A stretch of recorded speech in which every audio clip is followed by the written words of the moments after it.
চলো ফ্রেন্ড, আজকে বানাবো বেগুন পোস্ত। তো বেগুনগুলো কেটে নিয়েছি, কড়াই বসিয়ে দিয়েছি। কড়াইটা গরম হোক, ততক্ষণ আমি পোস্তটা বেটে নিই। কড়াইটা বসিয়ে দিয়েছি, তেলগুলো গরম হয়ে গেছে। আমি আগে বেগুনগুলো সব ভেজে নিই।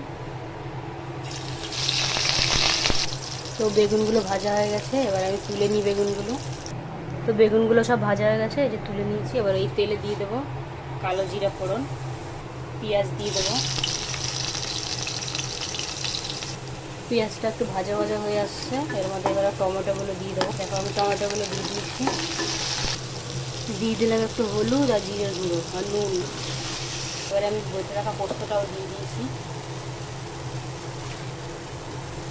বেশিক্ষণ না, এটা সামান্য একটুখানি কষাবো।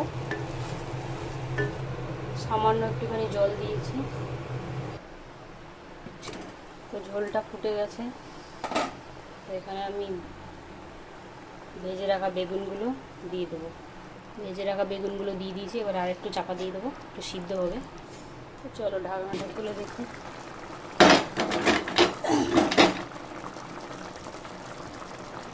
ফুটে সামান্য একটু মিষ্টি দেবো। তোমরা চাইলে মিষ্টি দিতেও পারো, নাও দিতে পারো।